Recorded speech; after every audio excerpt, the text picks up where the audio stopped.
तर पेट्रोल डिझेलच्या दरवाढीनंतर अहिल्यानगर जिल्ह्यामधील शहरी आणि ग्रामीण भागातील पेट्रोल पंपावर वाहनधारकांची गर्दी पाहायला मिळते। भविष्यात इंधन टंचाई निर्माण होऊ शकते या भेटीपोटी नागरिकांकडून पॅनिक बाईंगला सुरुवात झाली असून बहुतांश वाहनधारक आपल्या वाहनांच्या टाक्या फुल करण्यावरती भर देतात। दरम्यान इंधन उपलब्धतेबाबत कोणतीही अधिकृत टंचाई जाहीर करण्यात आलेली नसली तरी अफवा आणि भीतीमुळे नागरिक मोठ्या प्रमाणात इंधन खरेदी करत असल्याचं चित्र आहे। सध्याच्या परिस्थितीचा आढावा घेतलेला आहे आमचे प्रतिनिधी सुनील दवंगे यांनी। अहिल्यानगर जिल्ह्यामध्ये तीव्र इंधन टंचाई जी आहे ती जाणवते। सध्या आपण अहिल्यानगर मनमाड महामार्गावर आहोत।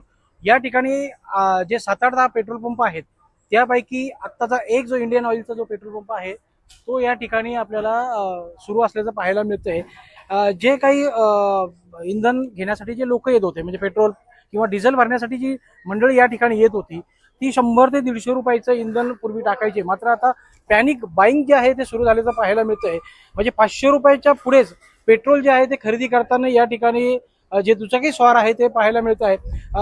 उद्या आपल्याला इंधन मिळेल की नाही मिळेल, कारण की आता जर बघितलं तर या मार्गावरचे जवळपास सर्वच पेट्रोल डिझेलचे जे पंप आहेत ते बंद आहे। या पंपावर देखील सध्या डिझेल संपलेलं आहे। आपल्यासोबत या ठिकाणचे व्यवस्थापक आहेत, मला सांगा की कशा पद्धतीनं सध्या पुरवठा सुरू आहे इंधनाचा किंवा काय काय अडचणी येत आहे, किती रुपयासाठी इंधन भरलं जात आहे? सध्या आमच्याकडे लोक पहिले 100-150 रुपयाचं टाकीत होते, पण सध्या कंडिशन आहे सगळे पंप बंद असल्यामुळे आमच्याकडे लोक 500, 600, 1000, 800, 900 या पद्धतीने पेट्रोल टाकतात।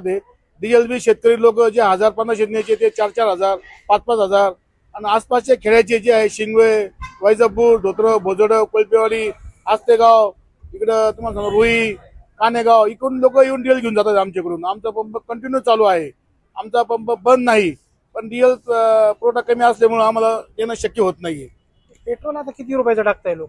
कमीत कमी 500, 600, पूर्वी किती रुपयाचे टाकायचे? 100 रुपये, 150 रुपये, 200 रुपयाच्या पुढे टाकत नव्हते लोक। म्हणजे एकंदरीत जर म्हटलं तर 100-150 रुपयाचं इंधन जे आहे ते दुचाकी स्वार आपल्या वाहनात नेहमी भरताना पाहायला मिळत होते। आपण या ठिकाणी पाहिलं तर साधारण 300 रुपयाच्या पुढेच प्रत्येक जो इंधनधारक आहे तो या ठिकाणी इंधन घेणारा जो व्यक्ती आहे तो या ठिकाणी 300 रुपयाच्या पुढेच आपल्या वाहनामध्ये इंधन असावं यासाठी ठेवताना पाहायला मिळतोय। अहिल्यानगर जिल्ह्याचे जिल्हाधिकारी पंकज आशिया यांनी जिल्ह्यात कुठेही इंधन तुटवडा नसल्याचं जाहीर केलेलं आहे। तरीही पेट्रोलियम कंपन्यांकडनं जो इंधन पुरवठा होणं अपेक्षित होतं त्याच्यापेक्षा जास्त पुरवठा झाल्याचं देखील त्यांनी म्हटलंय। तरीही हे जे पंप आहे ते का बंद आहे, नेमकं जास्त पॅनिक बाईंग होतंय का, जे लोक आहेत ते अपेक्षेपेक्षा जास्त इंधन आपल्या वाहनात भरून घेत आहे का, त्यामुळे हे होतं की हे सगळं पाहणं महत्वाचं आहे। तालुका स्तरावरती पुरवठा पथक नेमलेलं आहे, पुरवठा अधिकारी असतात, यांनी देखील या ठिकाणचं नेमकं काय परिस्थिती आहे याचं निवारण करणं देखील महत्वाचं ठरलंय। सुनील दवंगे, NDTV मराठी, सावळीवीर, अहिल्यानगर।